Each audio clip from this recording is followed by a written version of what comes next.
293, sila tengok ya paragraf yang kedua ya daripada atas, cerita tentang anak Abu Jahal ya. Anak Abu Jahal Ikrimah nama dia. Ikrimah bin Abi Jahal ya. Abu Jahal nama sebenarnya Amru bin Hisham ya. Jadi Ikrimah bin Abi Jahal yakni Ikrimah bin Amru bin Hisham ya. Ikrimah bin Amr ya bin Hisham. Jadi Amr ataupun Amru bin Hisham adalah nama Abu Jahal. Anak dia ya Ikrimah.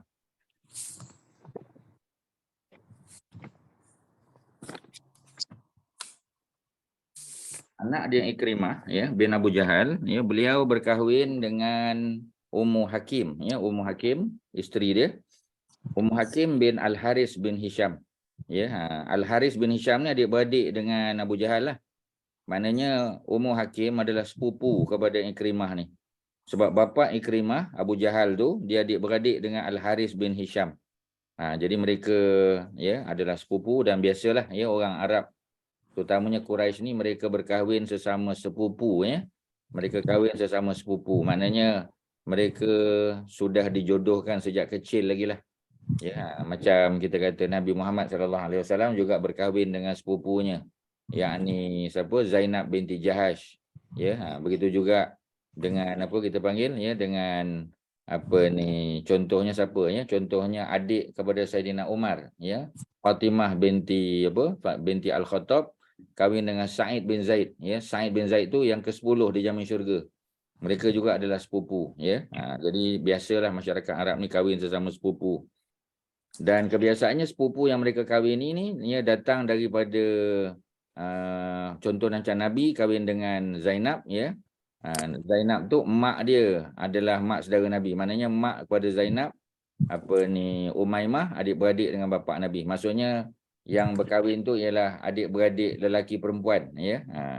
Bukannya lelaki dengan lelaki. Sebab tu Nabi tak kahwin dengan anak Abu Talib ya, sebab Abu Talib lelaki, bapa Nabi pun lelaki ya. Jadi bukan adik-beradik lelaki lah, sepupu bapa sama bukan ya. Biasanya yang mak dia ataupun bapa dia adik-beradik. Itu yang kita tengok Nabi buat lah ya. Isterinya telah memeluk Islam, Ummu Hakim, pada pembukaan kota Mekah ya. Pada pembukaan kota Mekah dia masuk Islam, dan apabila dia masuk Islam maka dia punya perkahwinan terfasah lah ya, sebab Ikrimah masih belum memeluk Islam lagi ya. Kak Zainab tolong mute kan. Okey, terima kasih. Jadi Ummu Hakim ni dia ambil peluang nak dakwah kepada suami dia ya.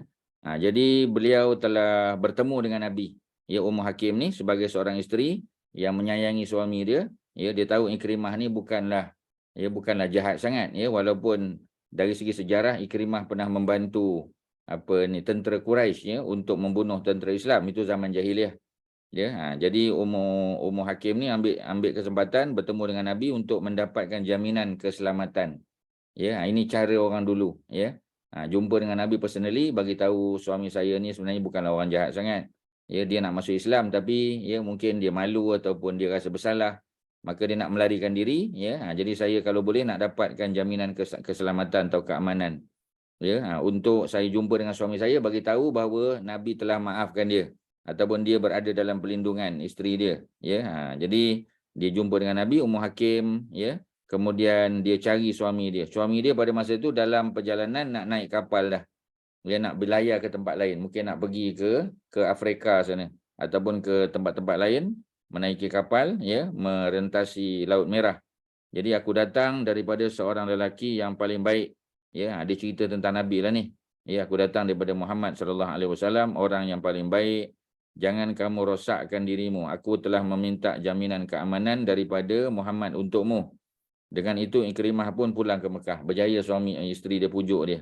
Bila Rasulullah melihatnya, baginda lantas berdiri kerana gembira sambil berkata, selamat datang ya, ahlan wa sahlan ya, liman jaa ya, kepada orang yang datang menemui kami sebagai seorang muhajirin ya, sebagai seorang muhajir.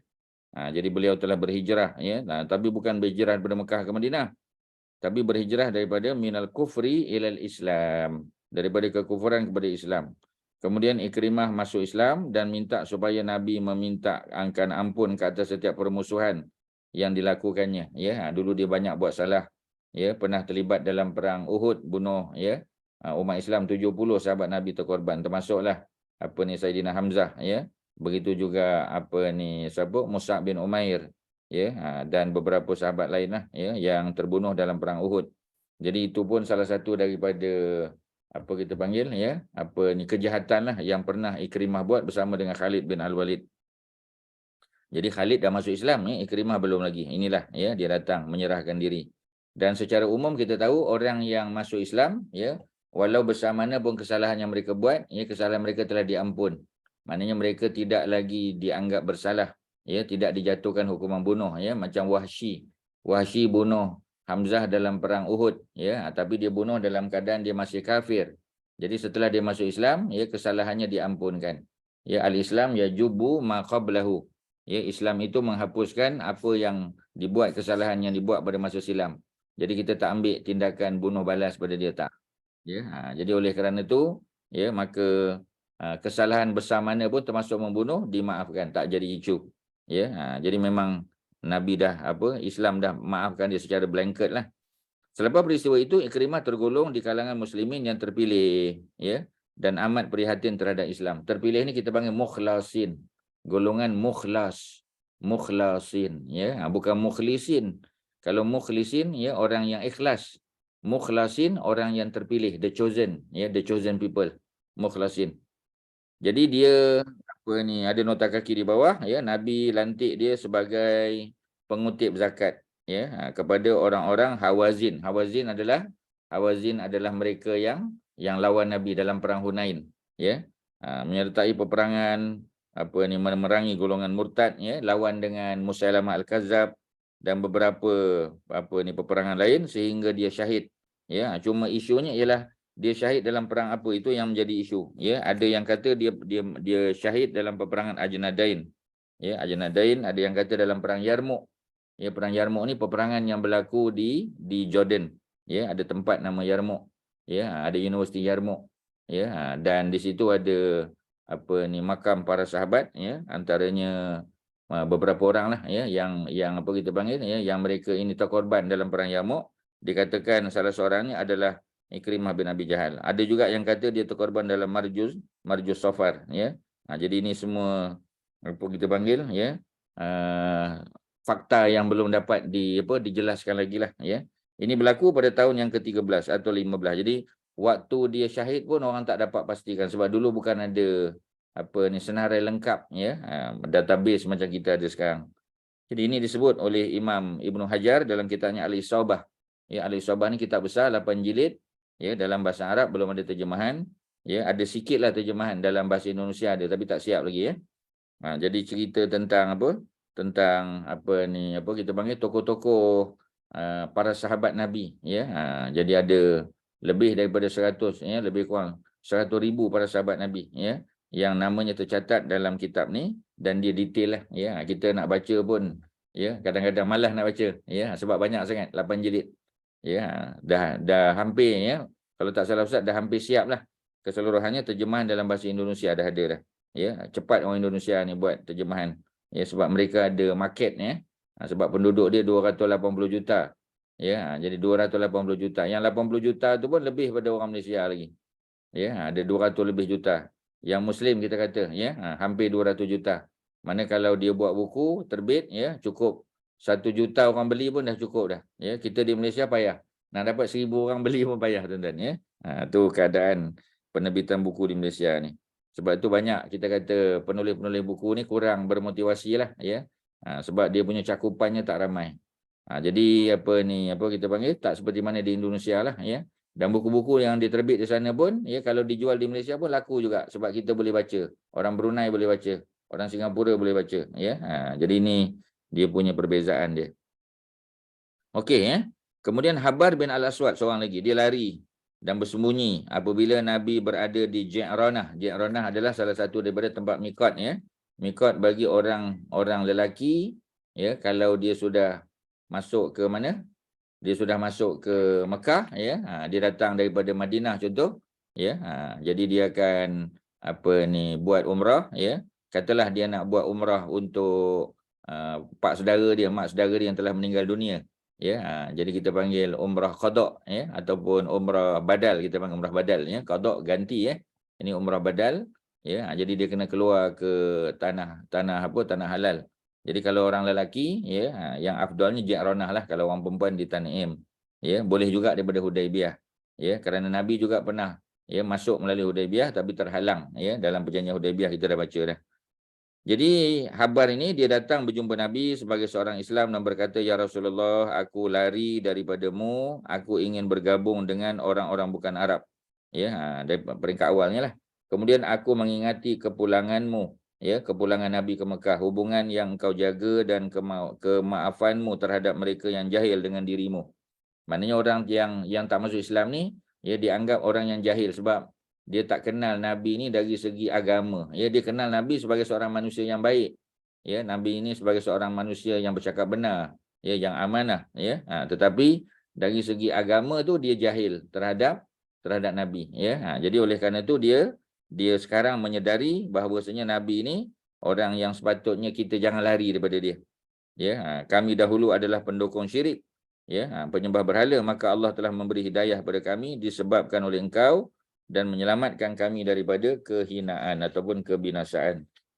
Okey, ya, itu cerita beberapa orang, ya, yang masuk Islam yang diberikan keamanan, antaranya Ikrimah bin Abi Jahal, isterinya sendiri, ya, minta supaya Nabi bagi jaminan keselamatan. Macam Habar bin Al-Aswad, dia datang sendiri. Kemudian kita ada siapa lagi, ya? Jadi surat 294. Ada soalan, silakan. Ustaz, orang yang meminta um, yang perlindungan tu, diorang tu semua dah Islam ke Ustaz, yang dia kata dia minta nak bagi perlindungan tu kan, yang orang-orang yang minta untuk yang Rasulullah SAW kata nak kena bunuh semua orang ni. Lepas tu yang orang yang mintakan nak dapatkan dia punya perlindungan tu, semua orang tu dah masuk Islam ke? Ya, yang memberi perlindungan macam tadilah, Ummu Hakim, isteri Ikrimah, dah masuk Islam. Jadi isteri dia personally jumpa Nabi, minta supaya berikan jaminan keselamatan pada suami dia. Ya, sebab sudah tentu mereka ni orang yang dekat lah, macam Osman kan. Sayyidina Osman minta perlindungan untuk Abdullah bin Sarah. Ya, kalau kita tengok sebelum tu muka surat 292. Ya, jadi Abdullah bin Sa'ad bin Abi Sarah ni, ya, dikatakan dia pernah masuk Islam. Dia tu sendiri pernah masuk Islam tapi dia murtad. Ya, kemudian dia datang balik jumpa Osman nak masuk Islam. Jadi Osman himself dah masuk Islam lah. Jadi Osman minta perlindungan, ya. Tetapi Nabi dah jatuhkan hukuman bunuh pada dia pasal dia pernah masuk Islam dan dia pernah murtad. Ya, jadi balasan orang murtad memang dibunuh, ya. Tapi dia minta tolong Osman untuk jumpa dengan Nabi personally, minta lindung. Jadi orang yang pergi minta lindung tu memang dah masuk Islam lah. Orang yang dimintakan perlindungan, sebahagian pernah jadi Islam, murtad, sebahagian memang tak pernah. Macam Ikrimah tak pernah masuk Islam. Ya, tapi isteri dia kenal dia. Dia kata Ikrimah ni bukanlah jahat sangat. Ya, walaupun dulu dia jahat, ya, dia bersama dengan Khalid pun masuk Islam dah.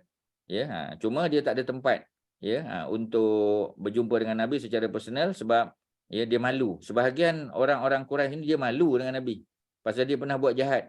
Ya, sedangkan Nabi tak pernah buat jahat pada mereka. Ya, jadi itu yang perlukan jaminan perlindungan daripada keluarga mereka yang terdekat lah. Ya, itu jawapan dia. Muka surat 294, Haris bin Hisham dan Zuhair bin Umayyah Al-Mahzumi, ini keluarga Khalid bin Al-Walid. Ya, diberi perlindungan oleh Ummu Hanik. Ya, Ummu Hanik siapa dia? Ummu Hanik adalah sepupu Nabi. Ya, yakni anak Abu Talib, kakak kepada Sayyidina Ali. Ya, jadi dia minta perlindungan. Rasulullah, ya, memperakui perlindungan tersebut. Apabila Al-Haris datang menemui Rasulullah sebagai seorang Islam, baginda berkata, syukur kepada Allah. Ya, syukrulillah yang telah memberikan hidayah kepadamu. Orang sepertimu tidak sepatutnya jahil terhadap Islam. Ya, sebab dia ni orang yang kita panggil, ya, yang ada kedudukan, bangsawan, ya, pemimpin. Jadi tak sepatutnya jahil lah. Sebab dia pula, ya, seorang traveller pergi berjalan berniaga ke negeri Syam, lalu kawasan-kawasan, ya, yang yang beragama Nasrani, beragama Yahudi. Jadi dia boleh fikir sepatutnya. Ya, pasal apa sampai kesudah dia masih lagi belum menerima Islam. Jadi Nabi sebut, ya, syukur pada Allah yang telah beri hidayah pada kamu. Ya, orang sepertimu sepatutnya tidak jahil terhadap Islam. Selepas itu beliau tergolong di kalangan para sahabat yang utama. Ya, dimasuk dalam golongan kibarus sahabah juga walaupun lambat masuk Islam. Safwan bin Umayyah, ni popular. Ya, pasal bapa dia Umayyah bin Khalaf, kawan baik kepada Abu Jahal. Ya, Umayyah bin Khalaf dia terbunuh dalam perang Badar, macam Abu Jahal jugalah. Ya, dia mati dalam perang Badar, dan bila dia terbunuh dalam perang Badar, anak-anak dia, ya, anak-anak dia ambil keputusan untuk, kita kata apa, untuk balas dendam lah, ya. Mereka datang dalam perang Uhud. Ya, dalam perang Badar Abu Jahal mati, kemudian siapa? Umayyah bin Khalaf pun mati, ya. Jadi anak-anak mereka datang untuk balas dendam, termasuklah Ikrimah tadi. Ya, kita kata Ikrimah bin Abi Jahal kan? Ya, Ikrimah bin Abi Jahal pun datang, ya, untuk balas dendam dalam perang Uhud. Tu yang dia malu dengan Nabi tu, ya. Begitu juga Safwan bin Umayyah, sebab bapa dia pun kena bunuh dalam perang Badar. Jadi Safwan bin Umayyah, ya, beliau telah sembunyi dan ingin melarikan diri serta membunuh diri dalam lautan. Nampak, ya? Sebenarnya dia tahu dia salah. Ya, tapi dia malu, ya. Jadi bila dia malu, dia nak buat macam mana? Dia lari. Ya, pergi ke laut nak bunuh diri. Sepupunya Umair bin Wahab, ya, Al-Jumahi. Kalau tuan-tuan masih ingat, ya, Umair bin Wahab ni orang miskin. Safwan bin Umayyah ni orang kaya. Jadi Safwan bin Umayyah, ya, dia tak dapat balas dendam terhadap Nabi, maka dia upah Umair bin Wahab ni untuk pergi ke Madinah, ya, melepaskan anak dia. Umair bin Wahab ni anak dia ditangkap dalam perang Badar. Ya, jadi tebusan. Jadi dia nak pergi tebus, tapi pada masa yang sama dia telah letak racun pada dia punya pedang. Kalau tuan-tuan masih ingatlah, ya. Jadi Umair bin Wahab Al-Jumahi ini telah diupah oleh Safwan. Safwan kata, kau pergi sana, kau bunuh Muhammad ni. Ya, kalau apa-apa berlaku kepada engkau nanti, ya, aku tanggung keselamatan, aku jamin keluargamu, ya, aku akan ambil tanggungjawab terhadap keluarga engkau if anything happen to you, ya. Jadi Umair ni pergilah, dia dah buat janji dengan Safwan bin Umayyah, ya, dan masa dia buat janji tak ada siapa yang tahu, ya, hanya mereka berdua saja, ya, mereka berada dekat dengan Kaabah. Jadi Umair bin Wahab bila datang ke Madinah, ya, kononnya dia nak lepaskan anak dia saja, tapi Nabi tanya dia, sebenarnya apa tujuan kamu? Dia kata memang tak ada tujuan lain melainkan nak lepaskan anak. Ya, Nabi kata, ya, apa perjanjian yang kau buat dengan Safwan bin Umayyah? Itu yang dia terkejut tu. Ya, dia kata tak ada siapa yang tahu tentang perjanjian kami melainkan engkau dapat, ya, cerita daripada langit. Jadi dia percaya Nabi Muhammad tu adalah seorang, ya, Nabi yang mendapat wahyu daripada langit. Sebab tu Nabi boleh tahu cerita pakatan Umair dengan Safwan tu. Ya, dan akhirnya Umair masuk Islam. Bila Umair balik, ya, Safwan terkejut sebab Umair masuk Islam. Sebenarnya dia suruh bunuh Nabi, tapi dia tak dapat bunuh Nabi, malah masuk Islam pula. Jadi Safwan dah malu Allah dah, ya. Jadi apa yang berlaku? Ya, dia nak bunuh diri. Jadi sepupu dia, ya, yang masuk Islam tu, Umair bin Wahab, datang jumpa Rasulullah sallallahu alaihi wasallam. Ya, sepupunya sama family Umayyah bin Khalaf juga, ya. Dan berkata, wahai Nabi utusan Allah, Safwan adalah ketua kaum dia. Memang Safwan bin Umayyah macam bapa dia juga, ya. Mereka adalah ketua kaum. Dia telah lari untuk bunuh diri dalam laut, berilah jaminan keamanan kepadanya. Jadi orang yang minta jaminan tu mesti orang Islam lah, ya. Sesungguhnya engkau telah memberikan jaminan kepada semua orang. Rasulullah menjawab, carilah sepupumu, pergi cari dia, ya. Dapatkan jaminan, ya, dia mendapat jaminan keamanan. Mana Nabi dah bagi dah. Umair berkata, berikanku buktinya, sebab nanti takut Safwan bin Umayyah tak percaya. Jadi bagilah bukti, ya. Jadi Nabi telah bagi serban Nabi. Umair mengambil serban tersebut, cari Safwan. Bila jumpa, dia berkata, ayah dan ibuku menjadi tebusanmu. Ya, ini cara orang Arab cakap lah untuk memperkuatkan kata-kata dia. Jadi aku datang menemuimu daripada sisi lelaki yang paling utama, yang paling afdal, paling bersopan santun, paling baik. Dia adalah sepupumu. Kemuliaannya adalah juga kemuliaanmu. Kedudukannya adalah juga kedudukanmu. Ya, jadi sebenarnya dia bukan sepupu Nabi pun. Ya, tapi dia Quraisy, sama-sama Quraisy. Jadi maknanya kalau Safwan bin Umayyah masuk Islam, sebab Safwan ni pemimpin. Ya, dia punya kedudukan dia tetap terjamin, ya, dia tetap akan jadi pemimpin kaum dia. Nabi Muhammad takkan ambil, ya, kedudukan tersebut. Ya, kalau kita tengok masa Nabi buka, ya, Mekah pun, masa Batu Mekah, ya, orang yang memegang kunci Kaabah tetap diberikan hak. Ya, Osman bin Talha, dia keluarga dia pegang kunci Kaabah, Nabi tak rampas. Walaupun Ali dan Saidina Abbas, ya, minta, ya, untuk supaya kunci itu diberikan kepada mereka, Nabi tak bagi. Nabi kekalkan Osman bin Talha, ya, untuk memegang kunci. Ya, dan kita tahu apa yang berlaku, ya.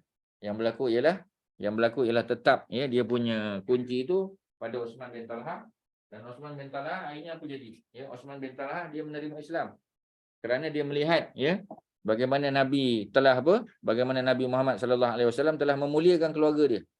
Dengan kemuliaan tersebut masuk Islam dia, ya. Jadi maknanya kemuliaan Nabi itu tak payah tanyalah, ya. Jadi kalau Nabi itu mulia, kalau Nabi itu berkuasa, Safwan yang masuk Islam pun akan menjadi apa? Akan menjadi mulia juga. Ya, rugi kalau dia tak masuk Islam. Ya. Jadi Umair menjawab, ya, baginda lebih berlemah lembut dan lebih mulia daripada apa yang engkau sangkakan. Umair memperlihatkan kepadanya serban Rasulullah sebagai tanda jaminan. Barulah Safwan datang berjumpa dengan Nabi, ya. Lalu berkata, orang ini mendakwa engkau telah memberikan jaminan keamanan kepadaku.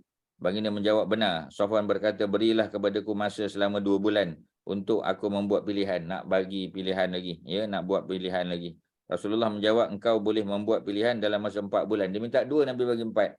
Selepas itu Safwan memeluk Islam dan keislamannya semakin kental. Ya, itu antara apa ni, orang-orang yang kita kata apa? VIP Mekah lah. Ya, termasuklah Hindun bin Utbah. Ya, Hindun bin Utbah siapa dia? Ya. Hindun bin Utbah adalah isteri kepada Abu Sufyan. Ya, beliau adalah, ya, apa ni, mak tiri, ya, kepada Ramlah binti Abu Sufyan. Ramlah binti Abu Sufyan isteri Nabi. Ya, tapi Hindun bukan mak dia. Hindun adalah mak tiri dia. Ya, tapi secara umum dia pangkat ibu mertua Nabi lah, ya, sebab dia isteri pada Abu Sufyan bapa mertua Nabi.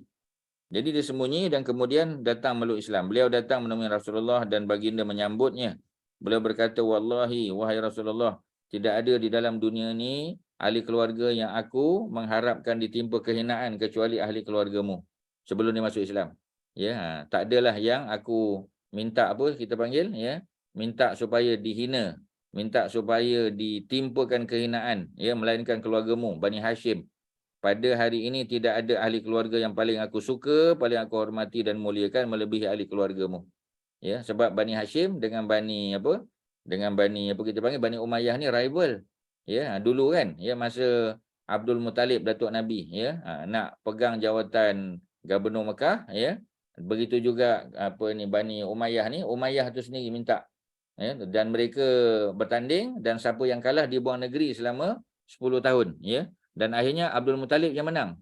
Ya, apa ni, Umayyah kalah. Mereka terpaksa berpindah, ya, ke negeri Syam selama 10 tahun, kemudian barulah dibenarkan balik ke Mekah. Maknanya, ya, antara apa kita panggil sebab, ya, mereka sangat apa ni, benci, ya, dan rasa terhinalah sebab kalah, ya, dalam pertandingan memilih gubernur ataupun ketua Mekah pada masa itu. Okey, ya. Selesai beberapa orang yang kita telah sebut, Safwan bin Umayyah, antaranya Hindun bin Utbah, ya, binti Utbah, ya, bukan bin, ya, Hindun binti Utbah, ya. Ustaz, Dan beberapa orang lain, ya, silakan. tadi Ustaz cakap yang masa Umar bin Wahab tu yang dia masuk Islam tu, masa perang apa tu Ustaz? Tadi Ustaz Badar, cakap perang Badar. Dia bukan masuk Islam dalam perang Badar tu, ya. Anak dia kena tangkap dalam perang Badar. Anak pada Umair itu. Jadi bila anak dia kena tangkap, ya, kita tahu kan dalam perang Badar, ya, tebusan ni, prisoner of war ni, mereka kena bayar 4,000 dirham, ya, untuk lepaskan diri. Jadi Umair ni dia tak ada duit, ya. Jadi Safwan, sepupu dia, bagi duit kepada Umair untuk pergi ke Madinah, bebaskan anak dia. Tetapi dia bukan sekadar nak bebaskan anak dia nak bunuh Nabi. Ya, bukan dalam perang ni, selepas perang. Ya, nak bebaskan tebusan tu, ya, perang Badar. Jadi masa itulah dia nak bunuh Nabi, ya, tetapi Nabi telah tahu perancangan dia tu. Dan akhirnya dia terkejut, ya, sebab masa dia bincang dengan Safwan, mereka berdua saja, tak ada siapa dengar. Macam mana Nabi boleh mendapat berita ni? Sudah tentu datang daripada wahyu, daripada langit. Itu yang akhirnya dia masuk Islam tu, ya, perang Badar, ya. Okey, ada lain silakan. Ada apa tuan-tuan? Ya, dia ya. Ustaz boleh explain tak apa kaedah yang Nabi buat dia beri jaminan keamanan tu? Sebab masing-masing bukannya sentiasa dengan Nabi kan? Yang mana? Tak. Masing-masing tu Jaminan siapa? keamanan tu macam mana tu saya tak faham. Jaminan keselamatan. Macam tadi umur apa? Umur Jaminan hakim, keamanan Ustaz. ya. Jaminan keamanan tu. Sebab mereka ni Cakap bukan mulut je. sentiasa dengan Nabi kan? Yalah, cakap mulut aja kan. Ya, sebab Nabi kan datang ke Mekah ni untuk membebaskan Mekah. Jadi orang Mekah, ya, sebahagian orang Mekah ni mereka masih memusuhi Nabi. Kalau mereka tak musuh pun mereka pernah memusuhi Nabi. Macam Ikrimah pernah bunuh para sahabat Nabi dalam perang Uhud kan. Jadi mereka ni orang-orang yang dianggap sebagai penjenayah lah. Jadi penjenayah ni mesti dijatuhkan hukuman bunuh. Ya, macam Hindun binti Utbah tadi kan. Safwan bin Umayyah ni semua mereka yang pernah datang lawan Nabi dalam perang Badar, perang Uhud, ya, perang Khandaq, mereka pernah datang. Jadi mereka ni penjenayah lah. Ada juga yang macam tadi, ya, Abdullah bin Sa'ad bin Abi Sarah tadi masuk Islam, ya, kemudian murtad. Jadi pun juga dianggap sebagai orang yang layak dibunuh. Jadi orang yang dekat dengan dia, macam isteri dia ke, sepupu dia ke, ya, orang-orang yang baik dengan dia, personally datang jumpa Nabi masa di Mekah tu lah. Ya, bukan nak datang jumpa Nabi di Madinah dah. Nabi masih di Mekah sekarang ni. Ya, jadi orang-orang yang buat jenayah ni sebahagian dah sembunyi dah. Mereka sembunyi naik atas bukit, ada yang pergi ke apa kita panggil? Pergi ke dermaga kan, pelabuhan untuk belayar. Jadi sebelum mereka sempat pergi jauh ataupun membunuh diri macam Safwan bin Umayyah tadi, keluarganya, ya, sepupu, isteri dan sebagainya datang jumpa Nabi. Tanya pada Nabi, ya Rasulullah, boleh tak dapatkan jaminan keselamatan? Jaminan keselamatan tu maknanya Nabi tak bunuh mereka lah. Ya, Nabi tak laksanakanlah hukum bunuh tu. Ya. Jadi bila macam tadi kita kata Ummu Hakim kan, dia kata ya Rasulullah, ya, boleh tak dapatkan jaminan keselamatan untuk suami aku, Ikrimah, ya. Dia dah nak lari dah. Ya, nak lari tu. Dia bukan nak lawan Nabi dah. Dia nak lari sebab malu. Ya, dia rasa dia bersalah dan dia tahu hukuman telah dijatuhkan. Ya, sebab benda tu dah viral lah pada masa tu. Jadi tu yang mereka lari tu. Jadi bila isteri dia minta pada Nabi, boleh tak bagi jaminan keselamatan? Ya, Nabi kata boleh, ya. Dan tak ada pula kata jaminan keselamatan dalam bentuk surat. Ya, kalau dalam bentuk surat dia dah ada standard punya apa kita panggil, ya. Standard punya official letter, senang kan? Ni tak ada, ni cakap mulut je. Ya, jadi kata boleh tak bagi perlindungan kepada suami aku? Ya, jadi dia minta jaminan. Nabi kata boleh. Itu yang personally dia pergi jumpa tu. Ya, jumpa dengan Ikrimah, ya, Nabi Muhammad sallallahu alaihi wasallam, Rasulullah telah memberikan jaminan keselamatan. Baliklah.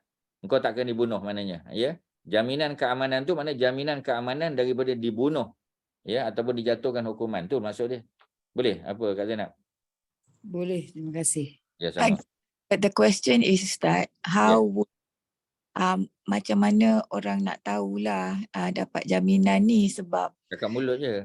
they all jauh kan from each other. So if the orang yang nak bunuh orang-orang ni macam mana dia tahu dia dah dapat jaminan tu? Maksudnya kan macam dia Memang dah kena datang personally lah. Macam Ummu Hakim, dia kena carilah suami dia. Macam Umair bin Wahab, kena pergi carilah. Tapi dia tahu dah orang ni duduk di mana kan.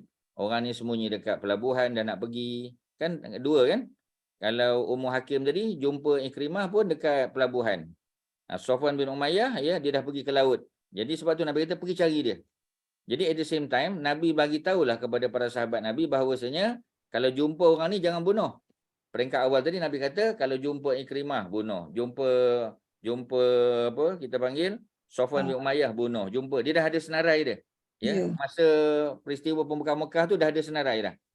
Jadi bila keluarga terdekat kepada yang duduk dalam senarai tadi, ya, yang apa kita panggil, ya, yang dijatuhkan hukuman tadi, keluarganya datang jumpa Nabi, Nabi isytiharlah, maknanya kalau jumpa Ikrimah jangan bunuh.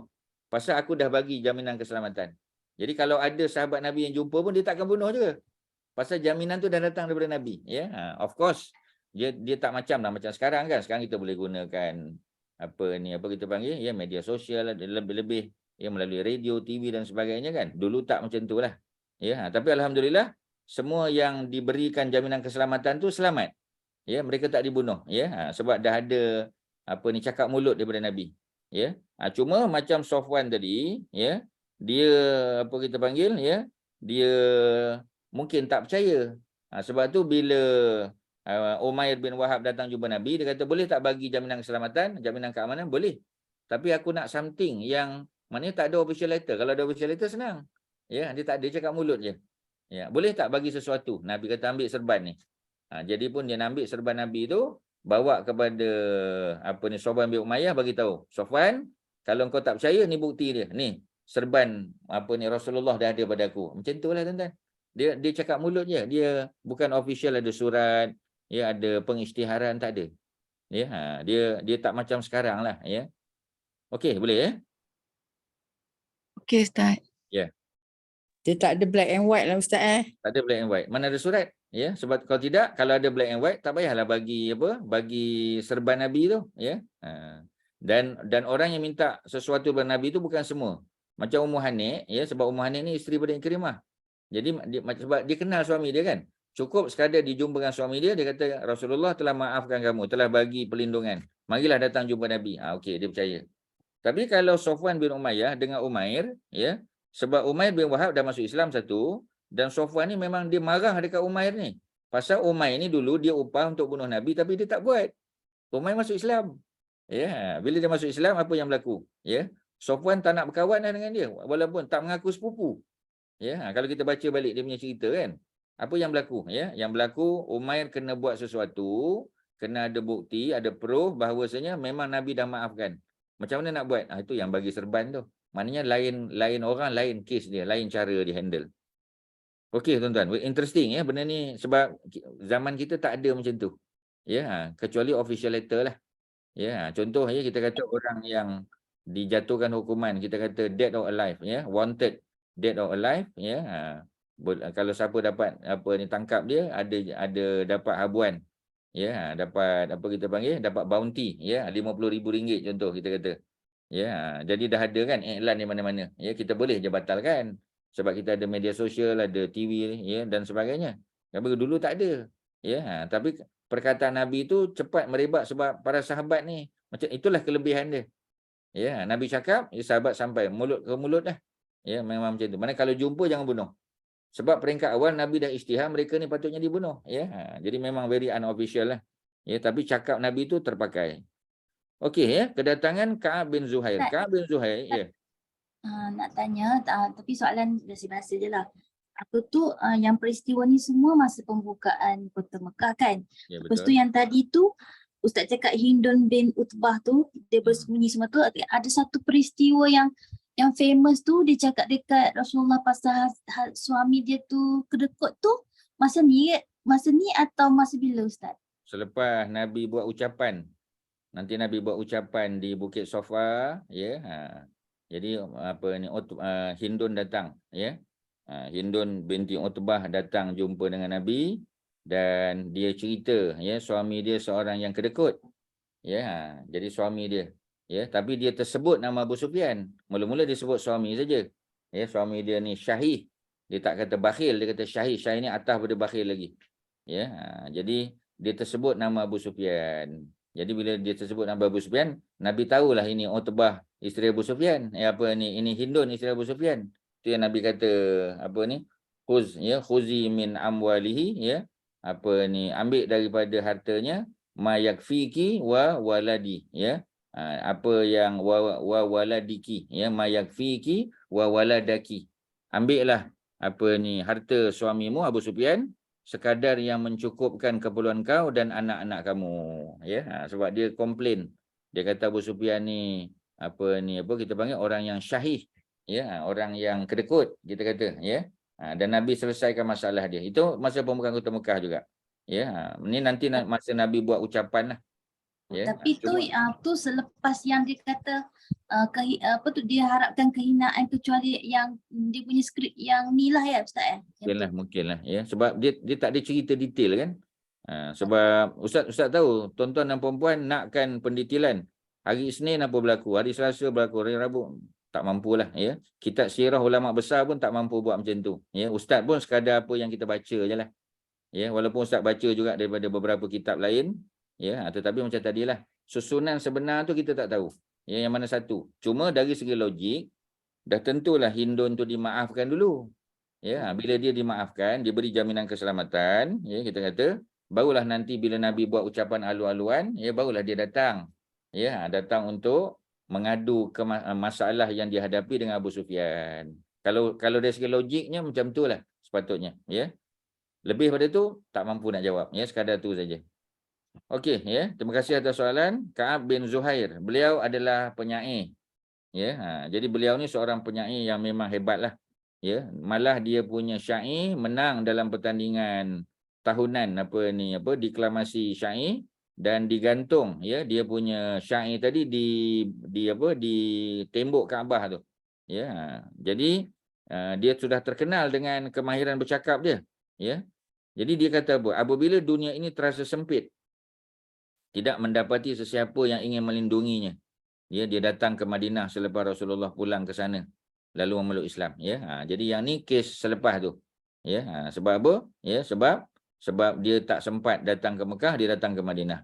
Beliau mengungkapkan, ya, qasidah maknanya syair dia lah, ya, yang berbunyi. Qasidah ni biasanya syair yang berbentuk apa kita panggil pujian, ya. Sebab tu kita panggil qasidah kan, orang duk sebut nasyid qasidah tu maknanya memuji Allah, memuji Rasul, memuji keindahan Islam, ya.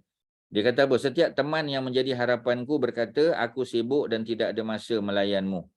Ya, sebab bila dia penyair, dia sibuk dengan, sebab penyair ni dia dapat duit. Ya, orang datang, dia kata, Ka'ab, boleh tak kau buat syair untuk aku? Dia pembuat, orang dia dapat duit. Ya, datang pula orang, dia macam pemberita lah. Ya, dia akan sebarkan maklumat dengan syair dia.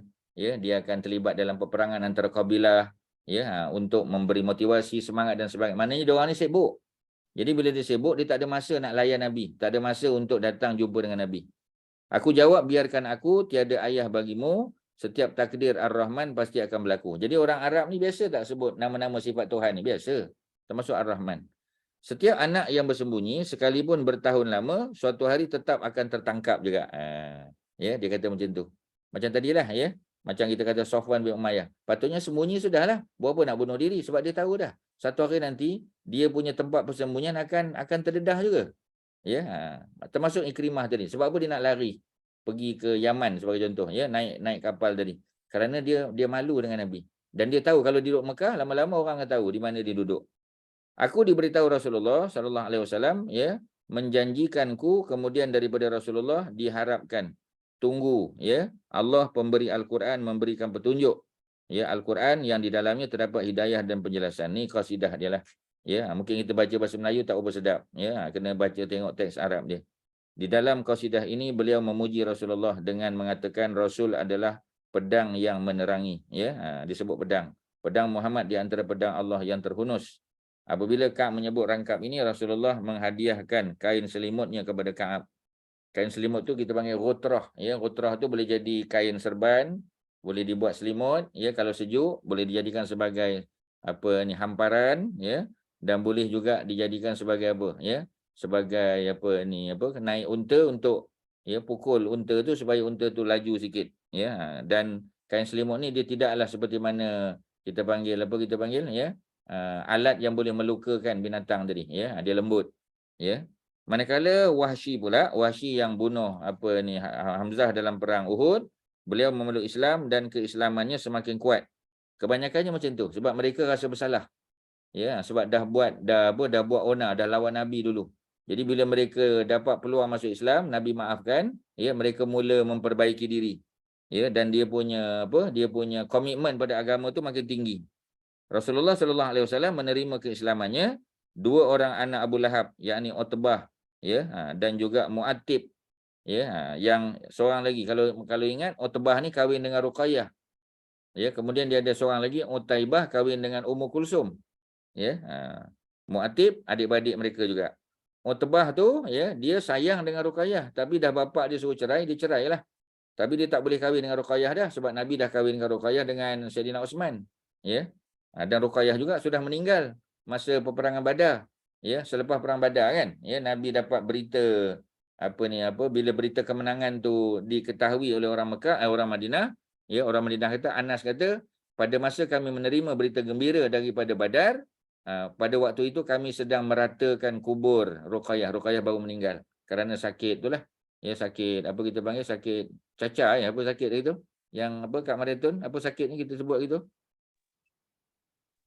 Sakit apa dulu yang dulu ya? Yang orang dulu tak ada vaksin tu ya, dah beberapa kali kita bincang. Sakit apa tu? Ya, Cacar. cacat. Cacat, taon, measles. Oh, Ustaz. Ta'un tu kan Ustaz dah banyak kali sebut. Ta'un tu adalah wabak. Ta'un in Arabic maknanya wabak. Ya, maksudnya yang kena penyakit tu ramai ya. Dia macam epidemik. Ya, maknanya 20,000 orang mati. Ya, 25,000 orang mati. Itu dipanggil wabak secara umum. Tapi penyakitnya tu apa? Apa tadi? Sekali lagi Kak Mariatun, apa penyakit dia? Cacat. Kita bincang cacat, Ustaz. English dulu apa istilahnya? Smallpox. Smallpox. Ya, bukan measles ya. Jangan ulang balik lah ya. Jadi dia measles ya. Measles, bukan measles ya. Apa tadi? Smallpox ya. Smallpox. Cacar ya. Itu antara penyakit yang belum ada vaksin, dan salah seorang yang terkena ialah anak Nabi Ruqayyah meninggal disebabkan oleh smallpox tadi. Ya. Jadi pada hari berita orang Islam menang di Badar tu sampai di Madinah, sebab Badar dengan Madinah tu jauh. Ya, jadi Anas bin Malik dia tak pergi perang sebab dia budak. Dia tak pergi perang, ya. Dia kan masa Nabi sampai di Madinah dia baru umur 10 tahun. Dalam perang Badar dia baru 12 tahun. So dia tak pergi perang tu. Jadi oleh kerana itu, ya, dia kata aku hadir masa Ruqayyah dikebumikan tu. Jadi dia bagi tahu, ya. Jadi Ruqayyah itulah yang kahwin dengan Utbah tadi. Ya. Tetapi Utaibah mati kena serang binatang buas dalam perjalanan dia nak pergi ke negeri Syam berniaga. Utaibah tu suami Ummu Kulsum dan dia tak beriman. Tapi abang dia Utbah beriman walaupun dia tak kahwin balik dengan Ruqayyah. Ruqayyah pun dah meninggal. Ya, kemudian Mu'attib juga anak Abu Lahab, dua-dua masuk Islam. Ya. Jadi dua-dua sepupu Nabi ni datang berjumpa Nabi dan masuk Islam. Rasulullah merasa gembira dengan keislaman kedua-dua sepupunya sebab mereka ni ya adalah anak Abu Lahab. Abu Lahab kan 4 saudara Nabi. Di antara mereka yang bersembunyi ialah Suhail bin Amru. Ya, Suhail bin Amru adalah dia yang terlibat dalam menulis perjanjian Hudaibiyah. Ya, Suhail bin Amru. Ya. Jadi Suhail bin Amru anaknya memberikan jaminan keamanan kepadanya, sama juga. Ya, anak dia datang jumpa Nabi minta Rasulullah memperakuinya dan bersabda Suhail mempunyai akal cerdik dan kemudian ya dan kemuliaan. Ya, sebab Suhail yang menulis dia boleh baca, dia boleh menulis, dia seorang tokoh ya yang dihormati dan beliaulah menjadi wakil kepada Quraisy untuk menulis perjanjian Hudaibiyah ya bagi pihak Nabi. Sayyidina Ali lah.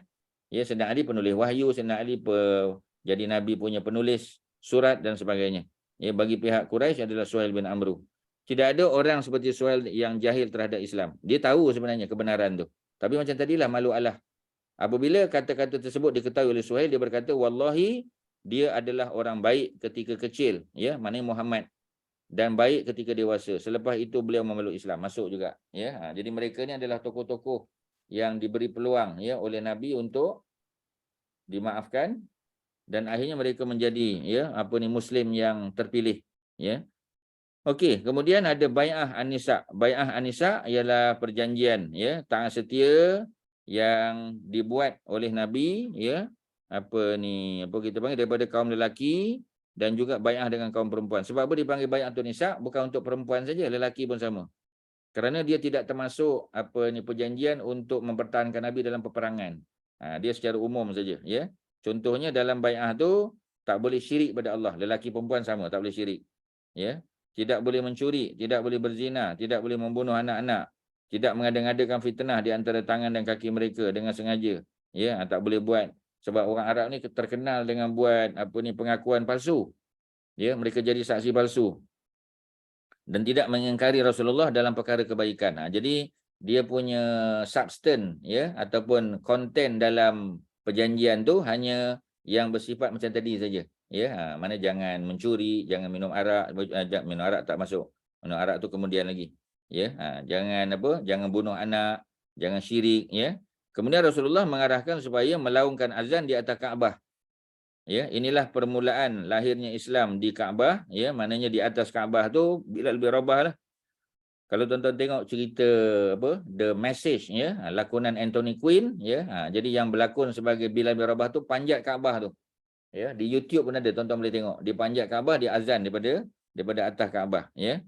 Tidak hairanlah umat Islam menjadikan hari tersebut sebagai hari bersejarah yang mereka rayakan. Pada hari tersebut, mereka memuji Allah dengan pujian yang sebenar-benarnya.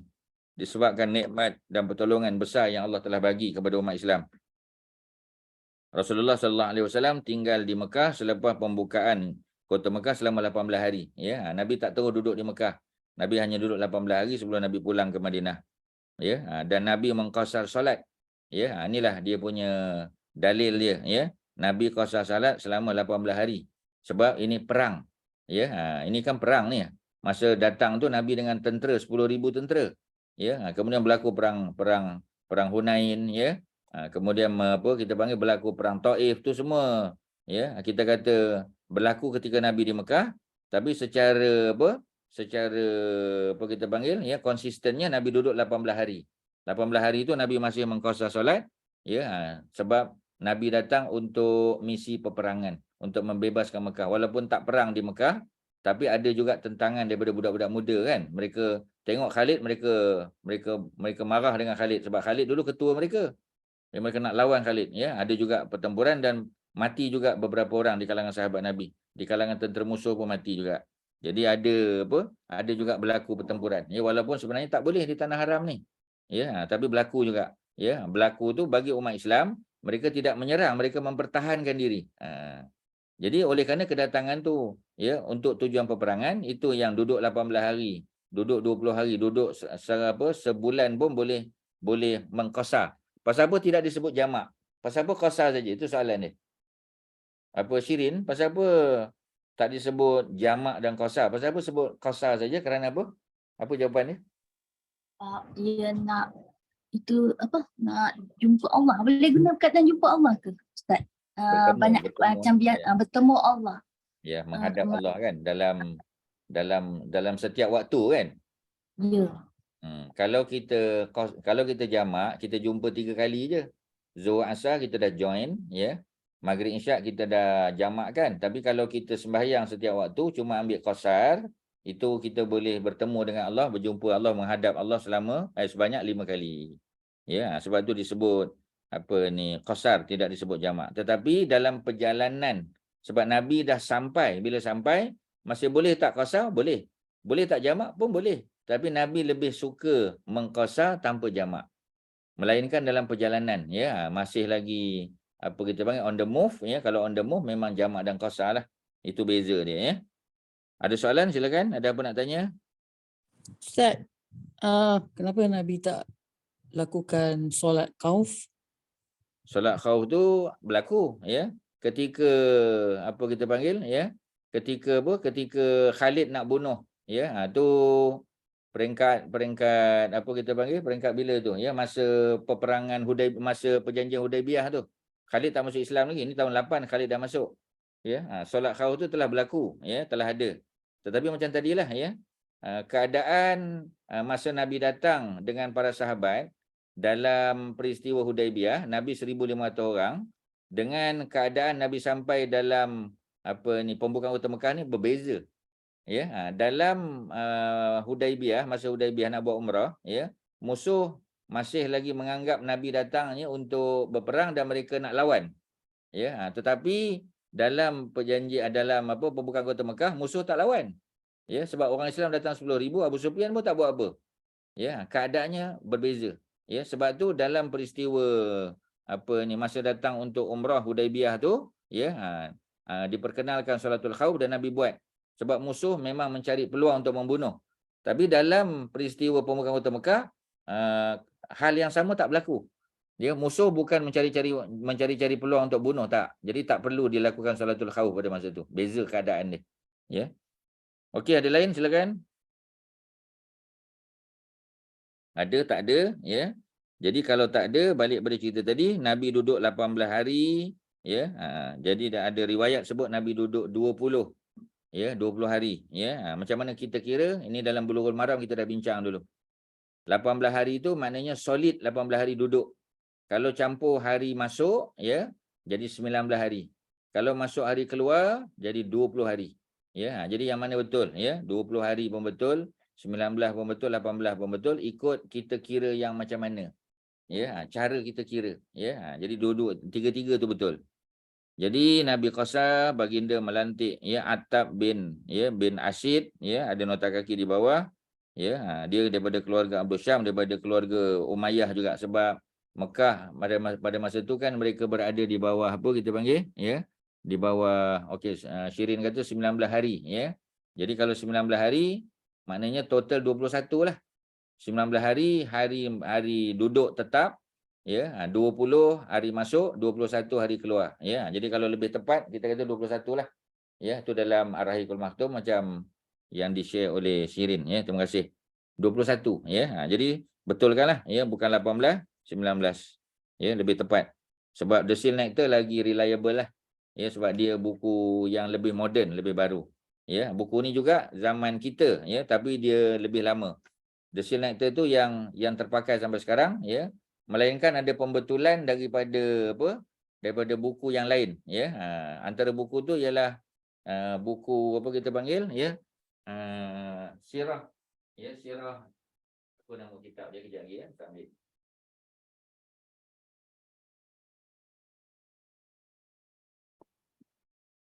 Ada satu kitab, ya, nama dia ialah Sahih Sirah Nabawiyah, ya. Ni Madinah punya, tuan-tuan, ya. Ini ditulis oleh Dr. Profesor Akram Dia Al-Umari, orang Iraq, dan beliau mengajar di Universiti Islam Madinah. Ni tokoh besar lah, ya. Jadi kalau ada maklumat dalam kitab ni yang berbeza dengan The Seal Nectar, kena ambil yang kitab ni. Ini lagi baru.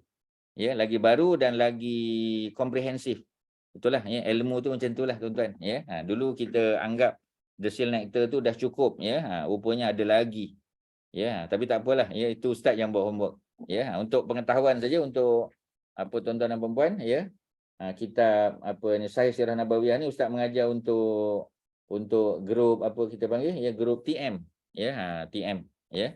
Jadi untuk TM, ya, dia ada kuliah 2 kali sebulan juga, ya, untuk grup TM lah. Jadi ustaz buat masa ni ustaz tak share lah. Ya, ustaz tak share sebab dia untuk TM punya kaki tangan saja, ya. Jadi dia pun tak bagi tahu supaya ustaz share dengan orang lain, ya. Kalau dia kata share, ustaz share lah. Ya, kita guna kitab sirah, ya, Nabawiyah, tapi Sahih Sirah Nabawiyah. Dia ada pendetailan lagi, tuan-tuan. Ya, dia lagi detail daripada kita panggil, ya, daripada The Seal Nectar. The Seal Nectar tu pun dah bagus. Ini ada atas lagi bagus, tuan-tuan. Ya, tapi mana-mana yang kalau ada maklumat tambahan, ustaz bagilah. Ya, sekadar nak bagi tahu, nanti ustaz boleh share dengan grup lah, ya. Nama kitab tu Sahih Sirah Nabawiyah, ada terjemahan bahasa Indonesia. Bahasa Melayu belum ada lagi. Bahasa Indonesia dah ada dalam pasaran. Tuan-tuan boleh beli online saja. Nanti ustaz share dalam grup lah. Okey, ada soalan? Silakan, ada apa-apa? 19 hari, ya, betul kan? Ya. Jadi Nabi lantik Attab bin Asid, beliau adalah daripada Bani Abdul Syams. Ya, Abdul Syams. Abdul Syams ni siapa dia? Abdul Syams ni adalah adik-beradik dengan siapa, ya? Abdul Syams ni adik-beradik dengan siapa, ya? Abdul Syams ni adik-beradik dengan Hashim.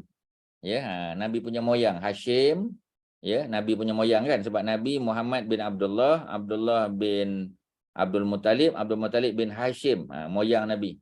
Hashim tu, ya, dia ada adik nama Al-Muttalib, dan dia ada adik nama Naufal, dan dia ada adik nama Abdul Syam. Abdul Syam ni mana keluarga Bani Umayyah jugalah. Ya, mereka keluarga Bani Umayyah juga. Ya, Al-Umawi. Dikenal dengan Abu Abdurrahman. Rasulullah melantiknya sebagai gubernur di Mekah ketika baginda keluar ke Hunain. Usianya ketika itu 21 tahun, orang muda, ya.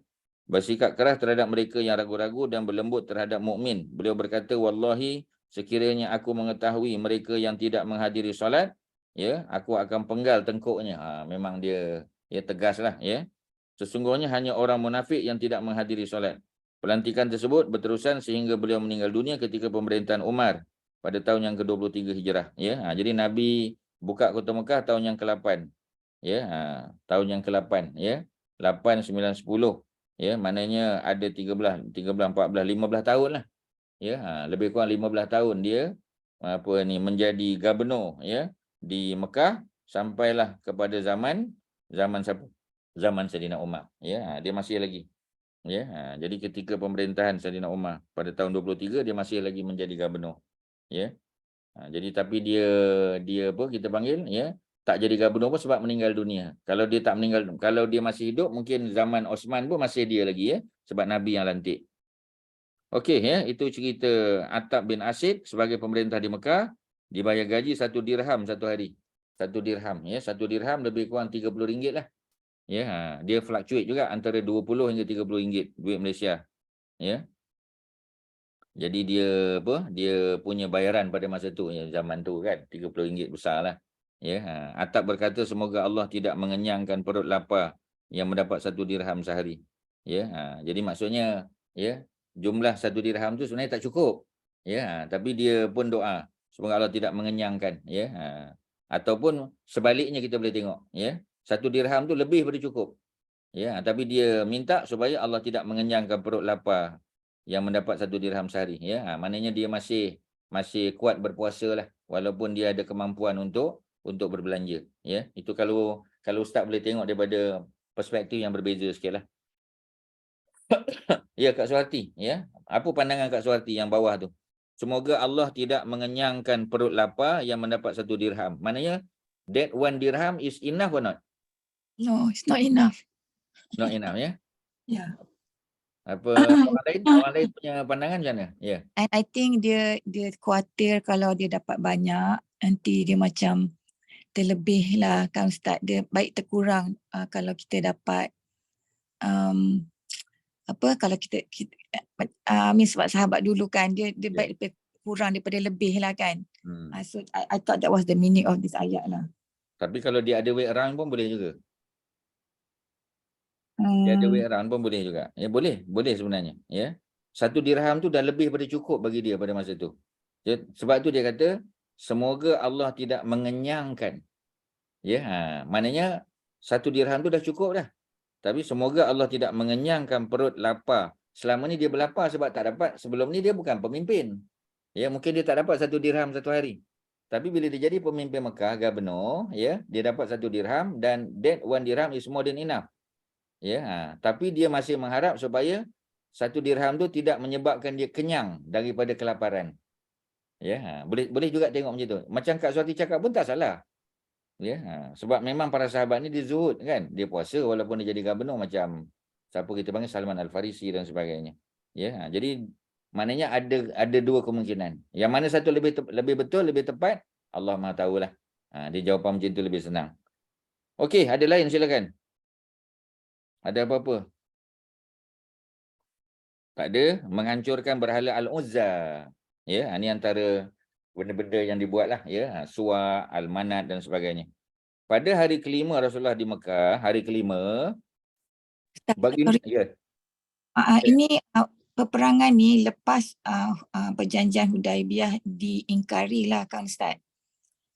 Pembukaan kota Mekah ni, ya betul. Selepas tu lah. Selepas daripada perjanjian diingkari betul. Jadi all this time yang masa Nabi balik ke Madinah tu, maknanya orang Islam tak boleh pergi Mekah, tapi orang kafir buatlah benda-benda yang dia buat di Mekah tu masih berterusan lah Ustaz ya. Masih. I see. Masih Okay. ya. Maknanya berhala-berhala masih lagi ada. Mereka masih lagi tawaf dalam keadaan tak berpakaian, masih lagi. Sebab Nabi belum menguasai Mekah. Sebab tu hikmah dia ialah patutnya perjanjian Hudaibiyah tu dia punya validity 10 tahun. Ya. Daripada tahun yang ke-6 patutnya sampai tahun yang ke-16. Kalau katalah tak ada berlaku apa-apa, ya, mana sampai Nabi wafat Mekah tak dibuka lagi. Sebab dia dah ada perjanjian.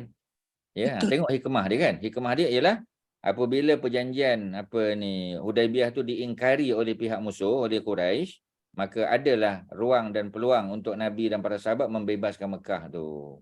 Ya, itu hikmah dia di sebalik tu. Betul. Jadi hari yang kelima, ya, baginda menghantar Khalid bin Al-Walid bersama 30 orang tentera berkuda untuk menghancurkan berhala Al-Uzza. Ya, ini berhala kepunyaan Quraisy yang paling besar dan terletak di Nakhlah. Nakhlah ni dalam bahasa Arab maknanya pokok kurma. Nakhlah, ya. Jadi pokok kurma. Sebab tu ada kurma yang dijual pada bulan Ramadan ni namanya nakhlah.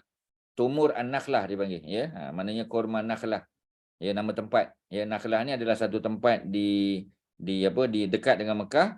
Tempat yang kalau tuan-tuan masih ingat jilid 1 buku sirah kita, Nabi balik daripada Taif, Nabi kena baling batu, Nabi berehat di sebuah tempat, ya, di Qarnul Manazil. Kemudian Nabi balik ke Mekah, Nabi lalu Nakhlah, Nabi solat malam. Ketika Nabi solat malam, datang a group of jin. Ya, group of jin tu dengar Nabi baca dan mereka masuk Islam. Ya, itu dalam surah Jin ayat 1 dan ayat 2. Ya, tuan-tuan boleh tengok balik buku jilid 1 kita. Jilid 1 yang Moses punya tu. Sekarang kita jilid 3 kan. Jilid 2 pun dah habis. Jilid 1 tuan-tuan tengok. Ada cerita Nabi pulang daripada Taif, ya, dakwah Nabi ditolak. Nabi solat malam di Nakhlah ni. Ya, Nabi ditemani oleh Zaid bin Harisah lah pada masa tu. Ya, dan Nabi solat malam. Nabi tak tahu bahawasanya solat malam Nabi itu dihadiri juga, ya, didengar oleh a group of jinns, ya. Tak tahu berapa, ya. Dan dalam bahasa Arab disebut nafarun minal jin. Nafar dalam bahasa Arab daripada 3 sampai 9. Mungkin 4, mungkin 5, mungkin 6, Allah tak specify. Ya, tapi kita tahulah, ya, nafarun in Arabic is a word, ya, yang digunakan untuk 3 hingga 9 orang. Ya, kalau jin 3 hingga 9 jin lah, ya. Takkan nak kata orang kan. Jadi peristiwa itu berlaku di An-Nakhlah. Jadi di An-Nakhlah itu ada satu berhala besar namanya Al-Uzza. Mana Al-Uzza ni tak duduklah dekat Kaabah. Yang dekat Kaabah tu dia punya replika dia. Ada tak Al-Uzza di Kaabah? Ada, tapi replika dia. Yang betul yang besarnya ada di mana? Ada di An-Nakhlah. Ya, Khalid bin Al-Walid pergi bersama 30 tentera untuk menghancurkannya. Tak ada detail. Dalam kita punya kitab sirah tu lagi detail, ya. Dia ada perbincangan dia. Okey, itu yang pertama. Kemudian, ya, berhala Suwak. Ya, Suwak ni adalah salah satu berhala yang telah disembah sejak zaman Nabi Nuh. Ya, la tazarunna alihatakum wala tazarunna suwa'an. Ya, tu ada 7 tu, ya, ada 5 tu. Tuan-tuan boleh tengok surah Nuh, ya. Surah Nuh surah 71, tuan-tuan boleh buka. Surah yang ke-71, ya. Pada muka surat yang ke-571. Quran bercetak 571. Ya. Kak Zainab boleh buka, ya, Quran yang sama dengan Ustaz, 571, ya. Dan berada pada ayat yang ke-20 berapa tu? Ya, berada pada ayat yang ke-23. 23, ya. Muka surat 571, ya, ayat yang ke-23. Waqalu, dan mereka berkata, ya, ini adalah kaum kita panggil Bani apa, ya, Bani apa tu, ya, kaum Nabi Nuh, Bani apa tuan-tuan, Bani apa, Syirin, kaum Nabi Nuh, Bani Ro, ya, Rosib, ya. Jadi Bani Rosib ni mereka mengatakan, ya, jangan sekali-kali kamu tinggalkan tuhan-tuhan sembahan kita. Jangan tinggalkan Waddan, ya, tu semua nama berhala tu. Asalnya mereka ni para ulama yang akhirnya mereka rindu, mereka buat patung. Ya, dipanggil sebagai Waddan, wala Suwa'an, wala Yaghusa, wa Ya'uqa, wa Nasran. Ni 5 berhala besar yang ada pada zaman Nabi Nuh, dan berhala ni dah musnah kan. Macam mana kita tahu dia musnah? Memang musnah masa banjir besar kan, tak ada yang selamat. Tapi orang Mekah, ya, mereka ambil balik nama-nama ni. Ya, nama Waddun, Suwa'un, Yaghus, Ya'uq dan Nasran, mereka buat juga berhala baru. Ya, di samping Lata, Uzza, Manat tu. Ya, Lata, Uzza, Manat, ya. Dia ambil juga, ya, Lata, Uzza, Manat tu, tapi dia sambung, ya, dia tambah pula dengan 5 berhala ni. Ya, Waddun, Suwa'un, Yaghus dan Ya'uq dan juga Nasran tadi, ya. Jadi yang Suwak ni adalah berhala nombor 2 lah. Tuan-tuan boleh letak 297 dalam buku kita. Ya, dia nombor 2. Ya, zaman Nabi Nuh. Ya, nombor 1-nya ialah Waddun. Ya, Waddun. Ya, nombor 1, nombor 2 Suwa'un. Ya, nombor 3 Ya'uq. Ya, nombor 4 Yaghus. Ya, Yaghus dan Ya'uq. Kemudian yang terakhir adalah Nasar tadi, ya, Nasrun. Ada 5 berhala. Jadi orang Mekah ni yang yang zaman Nabi Nuh punya berhala pun dia masukkan sekali. Ya, jadi mana lagi banyaklah berhala mereka tu. Jadi Rasulullah menghantar Amr bin Al-As, kawan bagi Khalid lah ni. Mereka ni ya dikatakan sepupu, sebahagian riwayat kata sepupu. Ya, sebahagian riwayat kata tak, ya. Tapi mereka ni kawan baik. Amr bin Al-As, ya. Untuk menghancurkan berhala Suwa'. Dia adalah berhala terbesar kepunyaan kabilah Huzail. Ya, Bani Huzail, ya. Bani Huzail ni adalah satu kabilah Badui yang duduk dekat dengan padang apa kita panggil? Padang Arafah tu, ya. Mereka duduk kat sana. Mereka bukan Quraisy, ya. Terletak sejauh 3 batu daripada Mekah. Amr pergi dan menghancurkannya. Ya, itu Suwa'. Kemudian Manat, ya. Apa ni, apa kita buat? Afara'aitumul Lata wal Uzza wal Manat, ya. Apa kita panggil 3 berhala, Lata, Uzza dan Manat, LUM kan formula dia. Lata tak disebut di sini, yang disebut ialah Uzza dan Manat. Rasulullah menghantar Sa'id bin Zaid. Ya, Sa'id bin Zaid tadi adalah ya, Sa'id bin Zaid, ya, Al-Ashhali ni, beliau adalah orang ke-10 di Jamin Syurga dan beliau adalah adik ipar kepada Umar bin Al-Khattab. Ya, Umar bin Al-Khattab, adik dia Fatimah tadi kan. Fatimah binti Al-Khattab kahwin dengan Sa'id bin Zaid, ya. Bukan Sa'ad dia, betul kan? Sa'id bin Zaid. Ya, jadi nama dia Sa'id bin Zaid. Ya, beliau adalah sepupu pada Sayyidina Umar dan dia berkahwin dengan sepupu juga, ya. Kahwin dengan adik kepada Sayyidina Umar, yakni Fatimah binti Al-Khattab, ya. Bersama 20 orang tentera berkuda pergi menghancurkan Al-Manat. Ia adalah berhala kepunyaan kabilah Kalb dan Khuza'ah. Ya, Bani Kalbi dan Bani Khuza'ah terletak di Al-Mushallal, yakni bukit yang terletak di tepi pantai. Apabila turun dari bukit tersebut akan menuju ke Kudat, ya. Mereka pergi dan menghancurkannya. Jadi tak ada cerita detail lah, ya. Kalau dalam kitab sirah kita tu ada cerita bagaimana ketika Khalid nak menghancurkan tu, ya, ada keluar lembaga berwarna hitam. Ya, jadi nombor 2 nantilah, ya. Mula-mula mereka hancurkan, ya. Jadi Nabi kata kau belum menghancurkan lagi. Ya, kau belum bunuh lagi Uzza tu. Jadi bila Khalid pergi sekali lagi keluar, ya, berhala berwarna hitam, ya, keluar lembaga berwarna hitam, ya, jin lah, jin yang jaga tu. Ya, jadi Khalid dapat bunuh jin tu. Ya, jadi bila jin tu dapat dibunuh maka barulah selesai, ya, pemusnahan berhala Al-Uzza. Jadi berhala tu bukan fizikal berhala tu saja, ya, tetapi jin yang berada dalam tu, ya. Jadi The Shield Nectar pun ada cerita, tuan-tuan boleh tengok, ya. Tapi dalam kitab sirah kita jilid 2 lah, jilid 2 kan, jilid 3 lah. Kita belum lalu lagi jilid 3 yang ada sekarang, ya. Sebab yang ada sekarang ni kita baru cerita tentang perjanjian Hudaibiyah sudah, ya. Jadi selepas Hudaibiyah, belum pembukaan Kota Mekah belum lagi. Kita akan baca nanti, ya. The Shield Nectar ada, tuan-tuan boleh tengok. Shirin ada share dengan tuan-tuan dalam chatting, ya. Okey, jadi peperangan Hunain, ya. Peperangan Hunain ini lebih detail lah perbincangan ni, ya, akan kita sebut, ya, kita baca juga, ya, ada masa dengan pembukaan yang penuh bermakna ini dan berkecainya kerajaan penyembah berhala. Ya, tak ada lagi penyembah berhala dah. Semua orang Arab tunduk kepada Islam dan mereka memeluk Islam secara beramai-ramai. Tetapi terdapat 2 kabilah yang masih berdegil. Ada lagi 2 kabilah. Ya, jadi kabilah yang berdegil itu masih lagi diresapi oleh semangat jahiliyah. Ya, yakni Hawazin. Kabilah Hawazin dan kabilah Saqif. Ya, Bani Hawazin, kalau kita boleh sebut Bani, ya, Bani Hawazin dan juga Bani Saqif. Ya.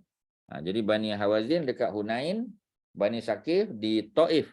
Ya, pembesar kedua-dua kabilah bertemu dan berbincang. Mereka kata Muhammad telah berjaya memerangi kaumnya dan tidak ada lagi halangan untuk dia memerangi kita. Jadi sebelum Muhammad menyerang kita tu, ya, baik kita serang dia dulu.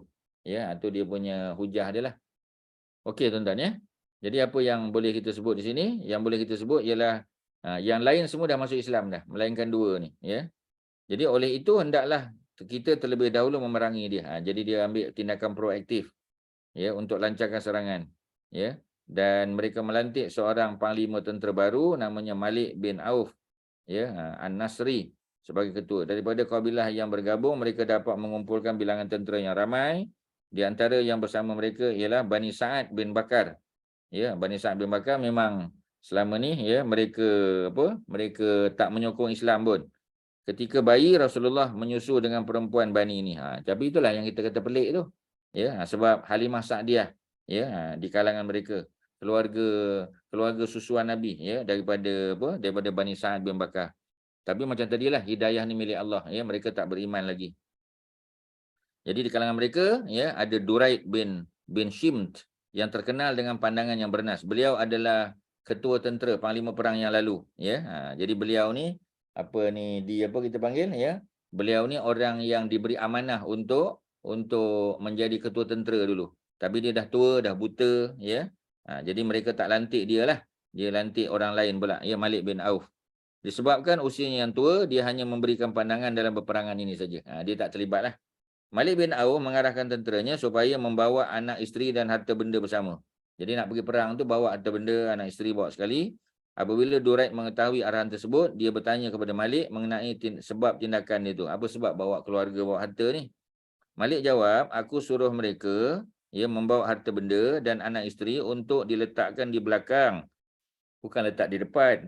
Supaya setiap tentera akan berperang untuk mempertahankan semuanya. Jadi kalau anak isteri bawa, harta benda bawa, mereka akan berperang dengan lebih bersemangat lah. Sebab nak mempertahankan keluarga tu. Duraid berkata, adakah orang yang kalah boleh mendapatkan semua tu? Dia kata kalau menang tak apalah, kalau kalah macam mana? Ya. Sekiranya kemenangan berpihak kepadamu, yang dapat membantumu ialah tentera dengan pedang dan dengan tombaknya.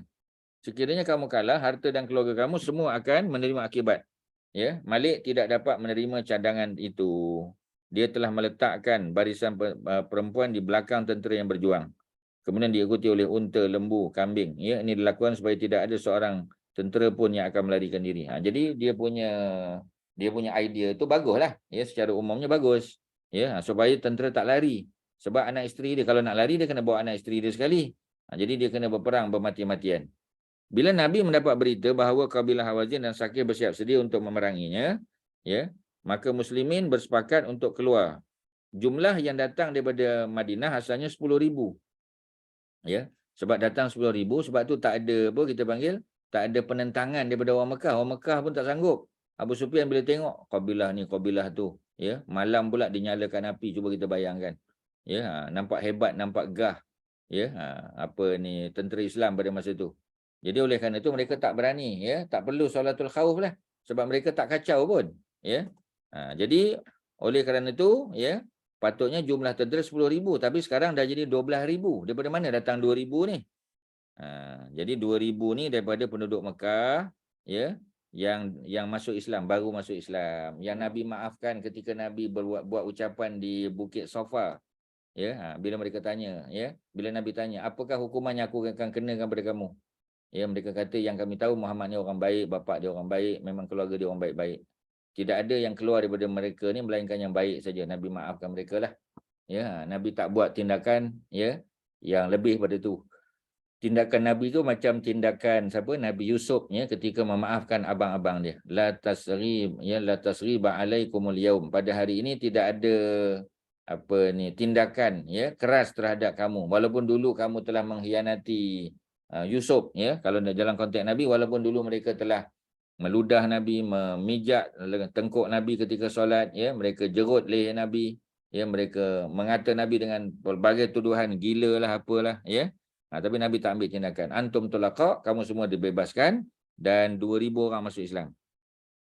Jadi 2,000 yang masuk Islam campur dengan 2,000 lelaki maksudnya, ya. Campur dengan 10,000 tentera Islam jadi 12,000 lah. Penduduk Mekah keluar, ada yang bertunggangan, ya. Kemudian ada yang berjalan kaki, termasuk wanita pun ada yang ikut tanpa merasa letih kerana mengharapkan ghanimah, sebab mereka tahu dah orang Islam kalau perang menang. Bila menang dapat ghanimah, itu yang mereka pergi itu untuk lebih pada ghanimah. Sebab baru masuk Islam, imannya pun tak kuat lagi. Seramai 80 orang musyrikin turut menyertai tentera muslimin, antaranya ialah Safwan bin Umayyah. Safwan bin Umayyah yang telah diberikan jaminan keselamatan tadi. Ya, yang minta 2 bulan tadi kan untuk fikir, Nabi bagi dia 4 bulan. Termasuk juga Suhail bin Amru, ya, yang mereka ini hatinya sudah dijinakkan pada Islam. Mereka mu'allaf kita panggil. Sebab mu'allaf ni tak mesti dia syahadah.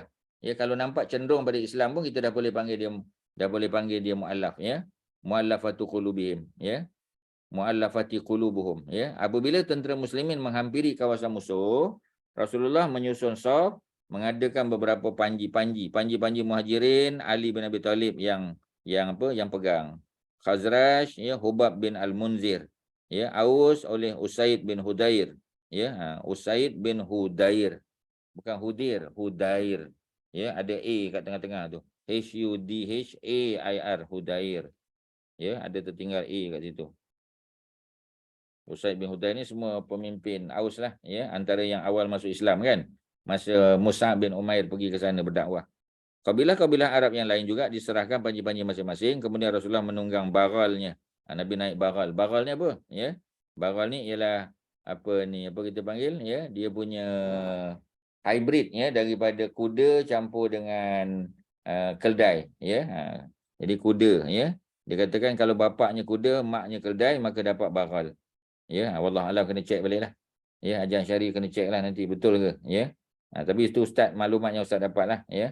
Daripada kajian saintifik tak pasti. Ajaran syariah kena carilah maklumat, ya. Dia orang sains, dia kena carilah, ya. Okey, jadi Nabi naik baral. Sebab kita tahu dalam perang Nabi, ya, tak naik unta. Perjalanan naik unta, tapi bila sampai dalam perang Nabi akan naik keldai, ya. Ataupun di sini Nabi naik baral. Memakai 2 helai baju besi dan topi besi. Jadi Nabi tak kebal. Ya, Nabi tak pernah ajar ayat-ayat kebal. Nabi pun pakai 2 helai baju besi dan topi besi. Dalam perang Nabi pakai baju besi. Dalam perang Uhud sama juga, ya. Sebab tu ketika naik Bukit Uhud Nabi tergelincir jatuh sebab berat baju tu. Sahabat terpaksa tolak Nabi, sokong Nabi daripada belakang, ya. Itu bukti mengatakan Nabi pakai baju besi. Jadi kalau kita perang tak pakai baju besi tak patut lah. Ya, kita kata cukup dengan baca ayat kebal aja, ya. Baca Ayatul Kursi, baca Fatihah 3 kali, pergi perang. Tak, ya, pakai baju besi dulu, pakai topi besi. Dalam peperangan muslimin merasa kagum, ya, dengan bilangan mereka yang ramai sebab jumlah kali ini 12,000, ramai, ya. Jadi mereka kagum dengan jumlah tentera yang ramai itu. Barisan hadapan tentera muslimin mara ke arah musuh, tiba-tiba musuh yang bersembunyi di lereng bukit. Maknanya para sahabat ni lalu denai lah. Kawasan denai itu maknanya lorong sempit antara 2 lereng bukit kan. Ya, jadi bila mereka berjalan di situ, ya, musuh ambil kesempatan untuk menghujani mereka dengan anak panah, ya, seperti belalang yang bertebaran, ya. Maka mereka memalingkan kuda mereka ke belakang untuk berundur. Apabila mereka sampai ke barisan tentera yang di belakang, mereka mengikut, ya, tindakan tentera yang melarikan diri kerana kehairanan. Jadi orang belakang tak tahu cerita sebab jumlah 12,000 yang depan kena serang, ya. Rasulullah tetap berada di atas baralnya di medan peperangan. Dan sebilangan kecil golongan Ansar dan Muhajirin tetap setia bersama Nabi. Di antara mereka ialah Abu Bakar. Abu Bakar masih hadir di situ. Abu Bakar ni tak lari. Umar, Ali, Al-Abbas, anaknya Al-Fadl, ya, anak sulung bagi Al-Abbas, abang kepada Abdullah bin Abbas. Abu Sufyan bin Al-Haris, ya, beliau adalah sepupu Nabi yang wajahnya seirah Nabi. Saudaranya, ya, Rabi'ah bin Al-Haris, ya, Mu'attib bin Abu Lahab, anak Abu Lahab pun ada juga. Rasulullah memanggil, wahai manusia, ke sinilah. Tidak ada seorang pun yang menyahut seruan Nabi. Mereka yang berundur merasakan bahawa bumi ini terlalu sempit buat mereka. Memanglah, ya, sebab mereka duduk di jalan lorong sempit, ya, didenai antara 2 bukit, ya, mereka tak boleh nak lari dah. Ya, musuh dah tunggu mereka, ya. Pembesar Mekah yang masih baru memeluk Islam dan ada yang masih menganut agama syirik, di antara mereka ada yang merasa gembira dengan apa yang berlaku dan ada yang merasa kecewa dengan kekalahan tersebut, ya, peringkat awal. Abu Sufyan berkata kekalahan ini tidak akan diselamatkan kecuali oleh laut. Mereka kata macam tu, ya. Saudara kepada Safwan bin Umayyah berkata pada masa sekarang kuasa sihir tidak dapat berbuat apa-apa. Ya, mereka masih lagi ada elemen jahiliah tu. Safwan menjawab sedangkan beliau masih menganut agama syirik. Diam, dia kata. Safwan, ya. Jadi dia kata diam, semoga Allah mengoyakkan mulutmu. Ya, jadi dia balas balik, ya, Abu Sufyan punya perkataan tu. Ya, jadi Abu Sufyan masih goyang lagi, ya. Tapi Safwan bin Umayyah nampak dia lebih jelas, ya, pandangan dia walaupun dia masih lagi belum memeluk Islam. Jadi demi Allah dia kata seorang lelaki Quraisy yang menjadi ketua dan penguasa adalah lebih baik daripada seorang lelaki Hawazin yang menjadi ketua dan penguasaku, ya. Jadi maknanya dia kata lebih baik, ya, aku jadi pengikut, ya, kepada siapa, ya, kepada orang Quraisy Nabi SAW berbanding dengan aku menjadi hamba, ya, yang rakyat kepada ketua daripada kabilah Hawazin tadi. Jadi Safwan menjawab, celaka engkau. Apakah engkau memberikan berita gembira kepadaku tentang kemenangan orang-orang kampung? Orang kampung tu orang tadilah ya, orang Badui yang datang daripada kabilah Hawazin tadi. Ikrimah pula berkata kepada lelaki tersebut, Muhammad dan para sahabatnya tidak dapat mengalahkan mereka buat selama-lamanya. Bukanlah berada di bawah urusan dan kekuasaanmu. Segala urusan dan kekuasaan adalah milik Allah dan Muhammad tidak memiliki sebarang kuasa dan mengenainya. Sekiranya Muhammad kalah pada hari ini, sesungguhnya kemenangan akan diperolehi pada hari esok. Maknanya dia punya akidah dah clear dah. Ya, menang tu bukan sebab Nabi, boleh kalah. Ya, dalam perang Uhud kita tengok. Ya, Nabi berundur kita kata. Ya, mencari kekuatan baru. Bukan sebab bila ada Nabi mesti menang. Ya, begitu juga Khalid kan. Bila ada Khalid mesti menang. Tak. Ya, kemenangan tu Allah yang bagi. Ya, kalau tak menang hari ni, menang besok ataupun lusa dan seterusnya. Tuan-tuan, ya. Tu dia punya apa kita panggil, dia punya cerita dia lah. Tuan-tuan kalau ada soalan ya, boleh tanya terus ya. Sebab kecuali tuan-tuan nak apa ni share maklumat ya, boleh tak apa. Tapi kalau ada soalan terus tanya ya. Sebab kalau tulis di chat ni kadang ustaz tak perasan ya, tak nampak. Okey ya.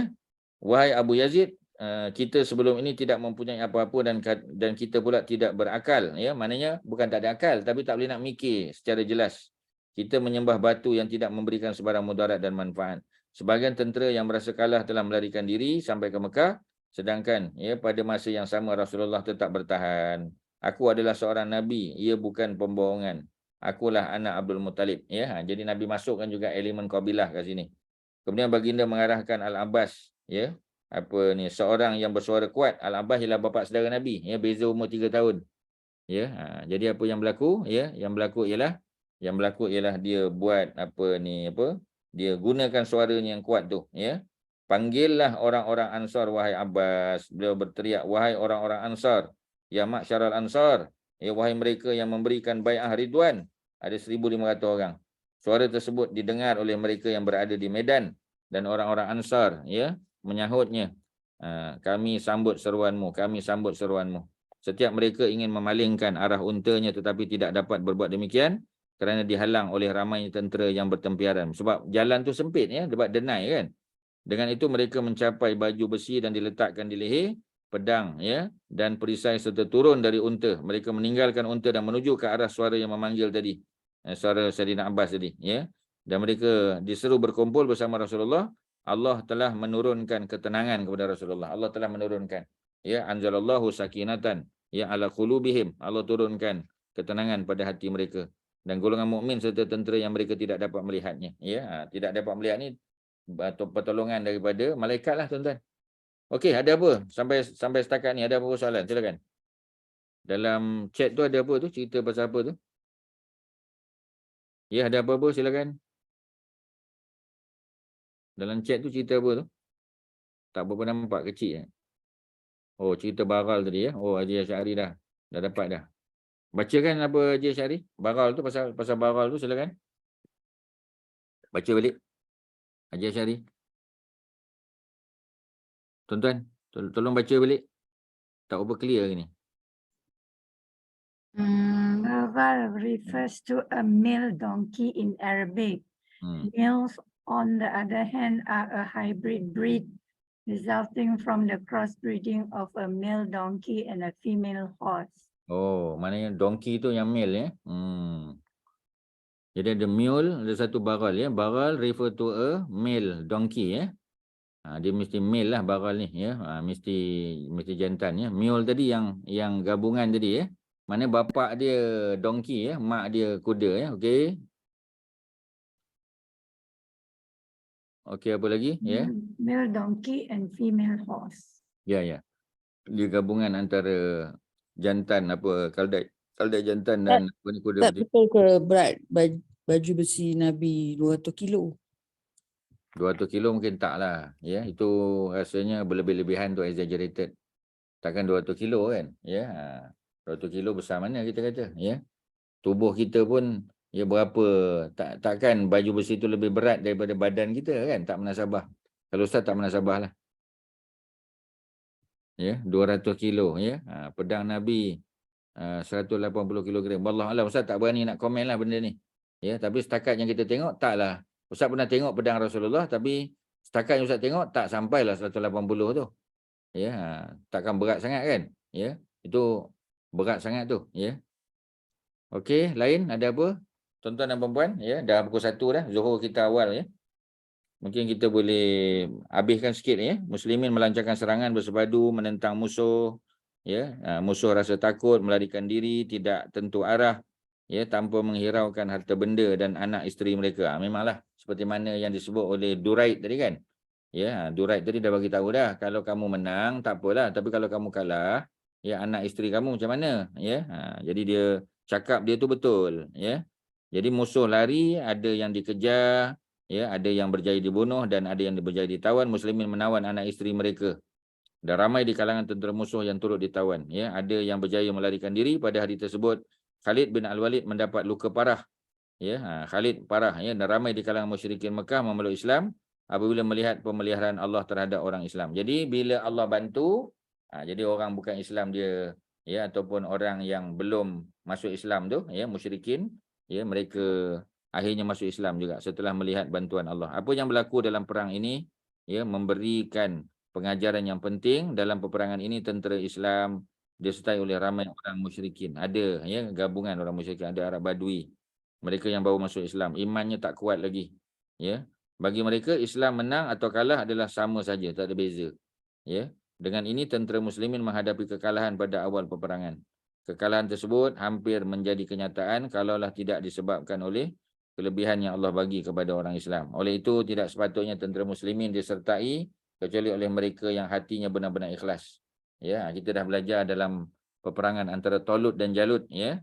Jadi mereka diuji dengan sebatang sungai, ya, yang kita tahu jumlah jumlah Bani Israel ni ramai jumlahnya 60,000, ya, 600,000 masa zaman Nabi Musa. Jadi jumlah mereka ramai. Tetapi bila berhadapan dengan Jalut, dengan Goliath, ya, yang pergi itu hanya beberapa kerat saja. Yang lain semua telah tersadai, ya, sebab dah minum kenyang sangat daripada sungai Jordan tu. Jadi mana Allah telah tapis mereka, ya. Ini pengajaran kepada orang Islam juga. Yang nak pergi perang tu biar mereka yang benar-benar ikhlas, ya, supaya mereka benar-benar menjadi pertahanan Islam. Dengan itu hati mereka tidak mempunyai kecenderungan untuk lari kerana takutkan janji Allah, ya, yang menyediakan azab yang pedih kepada mereka yang lari daripada medan perang. Ya, antara dosa besar ialah lari daripada medan perang. Kemudian Rasulullah mengarahkan supaya tawanan dan harta ghanimah dikumpulkan. Muslimin berjaya kumpul 24,000 ekor unta. Ya, sebab kabilah Hawazin ni kaya, ya. 24,000 unta, lebih daripada 40,000 kambing dan 4,000 uqiyah perak, ya. Semua ini dikumpulkan di Ji'ranah, ya, sebab Ji'ranah tu tanah halal masuk nak tanah haram. Ya, musyrikin pula berpecah kepada 3 kumpulan, ada yang melarikan diri ke Taif, ya, ada yang ke Nakhlah, ya, kawasan kebun kurma, dan ada yang mengadakan perkemahan tentera di Autos. Ya, tu kita akan baca lebih detail nantilah. Okey, ya, untuk hari ni rasanya selesailah. Kecuali tuan-tuan ada apa-apa nak tanya, silakan. Ada apa? Kalau ada. Ada apa? Ya. Tan Sri ada apa? Tan Sri Asmah ada apa? Kalau ada. Kak Mariatun. Ustaz ni buku yang mana ni? Nurul Zakir ni. Ini Yang sekarang.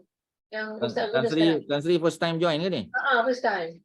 Oh, kali pertama, ya. Dah banyak kali dah Ustaz share dalam grup sirah tu, ya. Dah, tapi tak ada peluang lah nak ni. Tak nampak. Kitab sirah Nurul Yakin. Nurul Yakin. Tak ada lah buku tu. Ya, ya. Kita pun dah berada pada muka surat 300 dah. Lebih. Lama. Betul lah. Ya. Kelas Saya ada buku sirah lain. Saya ada Sirah Nabawiyah. Oh, ya, buku banyak kan. Banyak. Cuma kita pakai yang mana satu lah, ya. Macam Moses pagi tadi kita pakai buku lain, ya. Sebab biasa Ustaz pelbagai kan, tak nak pakai buku yang sama. Ya. Okay. Kitab ni Ustaz mengajar di masjid Masjid At-Taqwa Taman Tun. Okay. Kitab sirah ni, Sirah Nurul Yakin ni Ustaz mengajar di Taman Tun, ya. Sekarang mengajar di Taman Tun baru lagi. Ya, di Taman Tun baru dalam muka surat 20 lebih macam itulah. Ya, Taman Tun online ke Ustaz? Apa dia? Kat Taman Tun online ke? Bukan. Taman Tun fizikal. Fizikal? Hari apa? Hari Khamis minggu kedua. Khamis minggu kedua pagi dia kelas dia pagi. Oh, pagi. Pagi pukul berapa? 9, 10? Pagi 8.30. Oh, 8.30.